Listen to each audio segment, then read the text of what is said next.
c'est en télé, 8000 chaînes à 39 500 l'année. N'hésitez pas à contacter donc le 77 535 97 62 avec Sartec IPTV méga.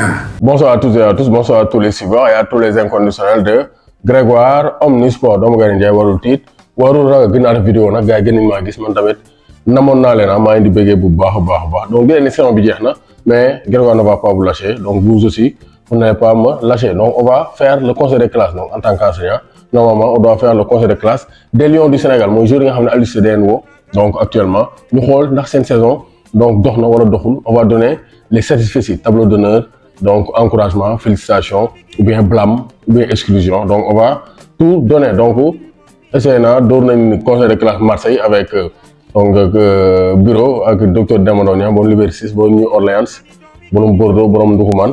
Donc avec Dr Thioye, on a fait le conseil de classe de l'Olympique de Marseille. Donc on va faire le conseil de classe donc des Lions du Sénégal. Donc ci cas yi on a Alfred Gomis, Edouard Mendy, donc Seny Timothy Dieng, mën nañu ci ñambas aussi Alioune Badara Fati. Donc gis na Edouard Mendy saison bi donc neexul parce que par moment donc Chelsea a eu des difficultés par rapport à saison bi mu defoon daaw amoon ay moyens yu rëy on a moins 16 moins 17 mais ren Edouard Mendy ay notam dafa xaw a faible parce que ñi muy àndal donc vraiment jànguñu bu baax quoi parce que aussi avec la guerre en Russie Abramovich donc y a eu des problèmes donc moo tax donc Edouard Mendy amul note yu mu amoon daaw nga xam ne il a survolé l'Europe, il a survolé la Premier League avec des clean sheets. Edouard Mendy donc dafa régressé entre daaw ak ren mais donc il a donc vraiment matière bi mu gën a dox des fois mu ngaa daanu PC en français. Edouard Mendy club am kiiwul mais équipe nationale il a été exceptionnel, il a offert la Coupe des Nations au Sénégal et il a qualifié le Sénégal aussi pour la Coupe du Monde parce que il a été décisif face à Mostafa Mohamed au tir au but. Dañuy wax Sadio Mané mais Edouard Mendy il a été décisif, les deux stars planétaires double Edouard Mendy et Sadio Mané. Donc rien à dire Edouard Mendy donc mën nañ koo jox donc un tableau d'honneur moins 12 parce que club bi doxuloon trop mais équipe nationale il a bien géré. Donc on va lui donner encouragement, il a eu moins de 13. On va lui donner des encouragements à Edouard Mendy. Il peut mieux faire. Maintenant, dès le donc, qui dit Alfred Gomis aussi, on va lui donner, donc vraiment, pour mieux faire. Donc, pour mieux faire. Tableau d'honneur, il a fait une saison acceptable. Blessure, il sonal. Donc, équipe nationale, il n'est pas titulaire. Mais il fait de très bonnes performances avec Rennes. C'est un très bon gardien. C'est un très bon gardien. Mais avec blessure, des fois, méforme, moi, je suis sonal.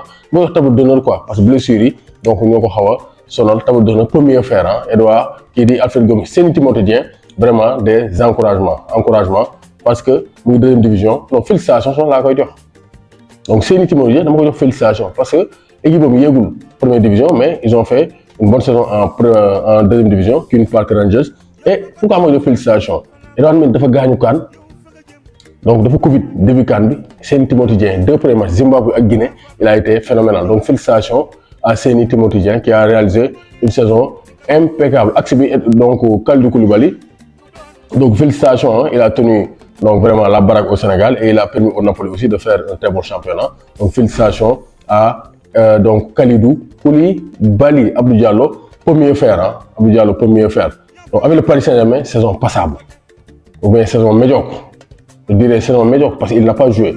Avec l'équipe nationale du Sénégal, donc félicitations. Il a été solide, il a participé à la CAN, il a été très très bon dans le discours, dans le leadership.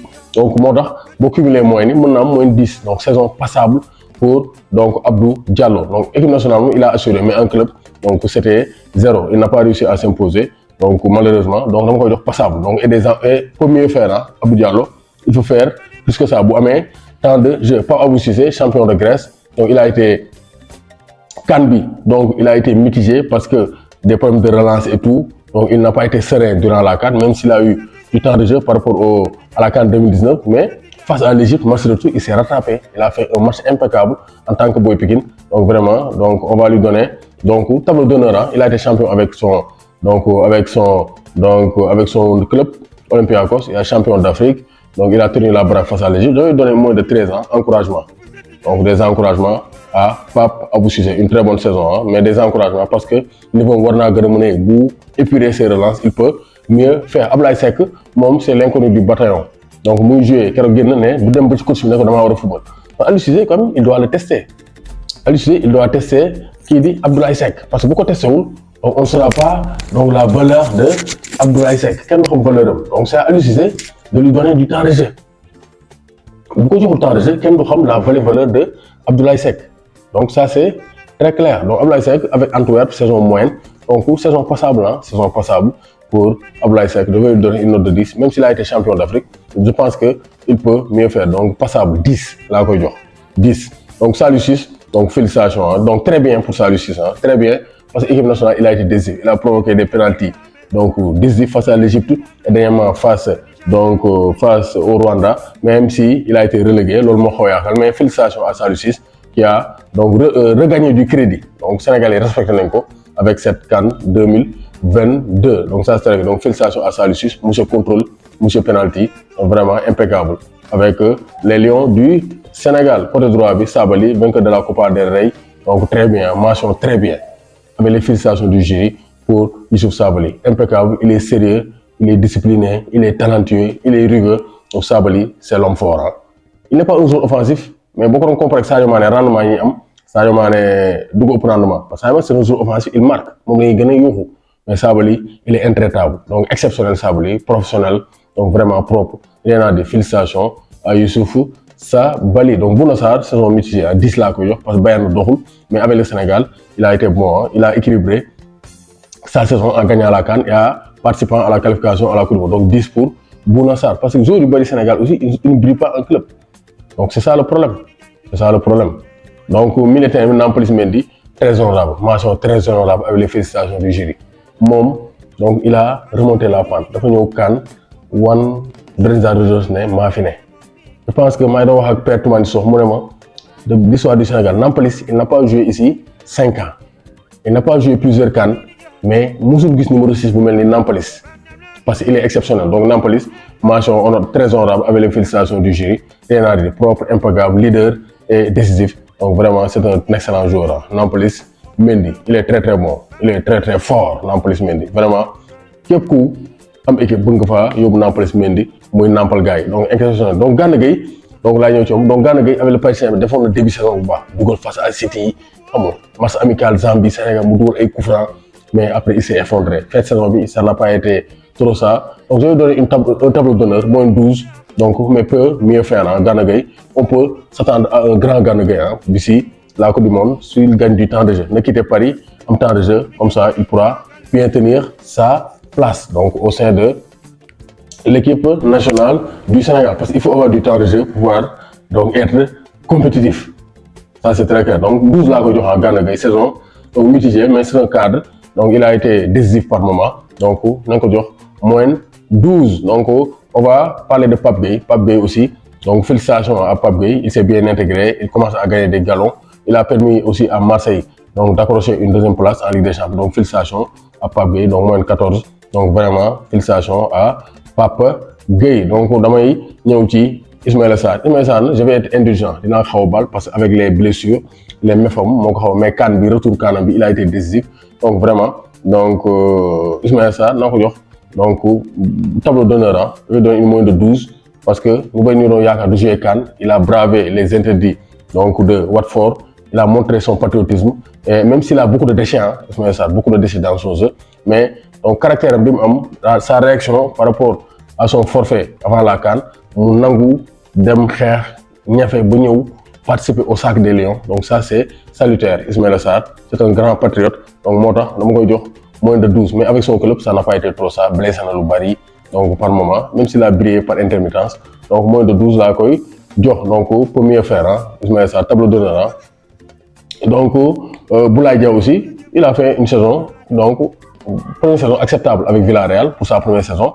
Donc vous aussi, donc avec les Lions du Sénégal, il a réussi face à l'Égypte. Kanbi, donc c'était 0 parce qu'il ne jouait pas à son poste. Il jouait de football excentré droit, il y a rien encore, c'est pas un excentré de métier. Donc Boulaye Dia, je vais lui donner donc 12 ans, tableau d'honneur quand même. Il a fait une saison acceptable avec Villarreal et donc il a été très bon. Donc quand il a joué en tant que numéro 9, il s'est bien débrouillé avec les Lions du Sénégal. Donc tableau d'honneur pour Boulaye Dia. Donc Famara Diédhiou aussi, tableau d'honneur, il a été décisif durant la CAN, durant les éliminatoires et donc il a donc participé à la bonne saison donc, de son équipe en Turquie. Il marque des buts. Donc je pense que je vais donner même des encouragements à Famara Diédhiou. Moins 13.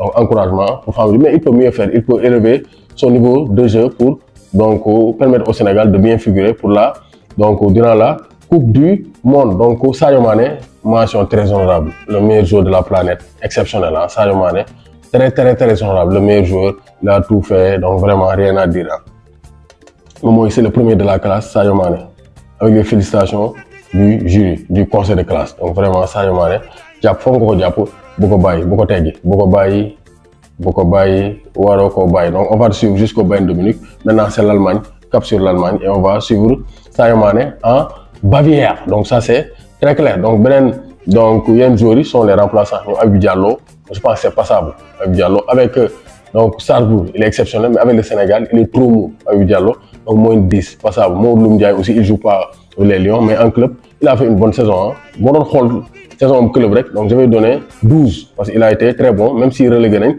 il a fait une saison correcte. Kouyaté aussi, c'est un ancien qui rentre, donc je pense que mon Kodjo, tableau d'honneur, il a fait des prestations honorables durant la CAN, il a marqué avec sa place, il joue, il a du temps de jeu. Je pense que donc Kouyaté a fait une saison correcte avec l'équipe nationale comme avec son club, une moyenne de 12 ans. Donc tableau d'honneur pour Cheikhou Kouyaté. Mais Niani, donc Nam aussi, moins de 12 ans, moins de 12, tableau d'honneur. Il n'a pas beaucoup joué avec le Sénégal, mais il a été meilleur joueur de Paris FC. Donc moi aussi, saison honorable avec Paris FC. Donc globalement, donc Ballo Touré, il a été champion d'Italie sans jouer, vainqueur de la Coupe d'Afrique des Nations sans trop jouer. Je pense que bon, passable là koy jox rek pour bañ ko repêcher, dama koy repêcher quoi. Repêchage là koy def, dama koy repêcher Fodé Ballo Touré, la doublure de Saliou Ciss. Donc moom aussi faut moom club pour mën am temps de jeu, sinon carrière dafa nar a nekk gâché. Donc Bamba Dieng aussi c'est la révélation. Bamba Dieng c'est la révélation avec le Sénégal, avec Marseille. Je pense que donc dama koy jox une moyenne de 13 avec les encouragements. Parce que félicitations bi bu gënoon améliorer son efficacité, ma jox ko félicitations, mais il a été courageux durant la CAN au champ des tirs au but. Il a marqué 7 buts avec l'Olympique de Marseille. Donc moyenne de 12, donc moins de 13 pour Bamba Dieng, avec les encouragements du conseil de classe. Aliou Cissé aussi, donc on le félicite, hein. Félicitations pour Aliou Cissé. Il a permis au Sénégal de gagner pour la première fois de son histoire la Coupe d'Afrique des Nations. Et ça c'est salutaire. Donc l'on doit féliciter. Donc même si de temps en temps on n'est pas d'accord avec lui sur ses choix, parce que moi aussi, pour d'agrasser pour mon monnaie, mais quand même, il a gagné la CAN, il a qualifié les Lions pour la Coupe du Monde. Actuellement, il est premier de sa poule. Donc félicitations à Aliou Cissé, hein, Bounama Rasta. Félicitations. Et félicitations aussi mention très honorable au public. Ouman Kharta, Toshamari Mounan Testes. Ici, c'est l'enfer des Égyptiens, c'est l'enfer des visiteurs du Sénégal. Donc, public sénégalais, le peuple sénégalais, mention spéciale à vous. Donc, au bout mesure, m'en fait aussi. Donc, il y aura d'autres séances de conseil de classe. Mais globalement, nous sommes les joueurs les plus marquants actuellement en équipe nationale du Sénégal. Et on espère qu'ils vont continuer à faire la différence. Donc, Diao Baldé, Fatou Nanko, mais bon, 10 là, je vais repêcher parce que bon, comme on a état d'esprit bu baax, gars yi am na état d'esprit bu baax, donc mental d'acier. Parce que du point de vue football, Diao Baldé n'est plus un joueur de football, mais il accompagne les joueurs avec des ambiances, d'accord. Donc, affecté l'ordre, ambiance, oui. Donc, moins de 10, n'a repêché, comme, donc c'est le souci du public, moi repêché quoi. Donc, bon, nous redoubler quoi. Diao Baldé, mais tu peux mieux faire. Diao Baldé, donc, gagner, warul tit, warul ragal. Mondial sport leader de l'équipe au Sénégal gis ngeen na Grégoire moom tournoi ni damay waajal mondial bi quoi pré-saison comme ça Aliou Cissé mën maa yóbbu fële ca Qatar voilà comme ni nga gisee mondial sport la commandé Godas gis ngeen Godas yaa ngi nii donc 25 000 la rek waaw mondial sport leader de l'équipe au Sénégal ku bëgg équipement bu nice rek mu ngi nii voilà mu ngi noonu le meilleur de l'équipe au Sénégal jeex na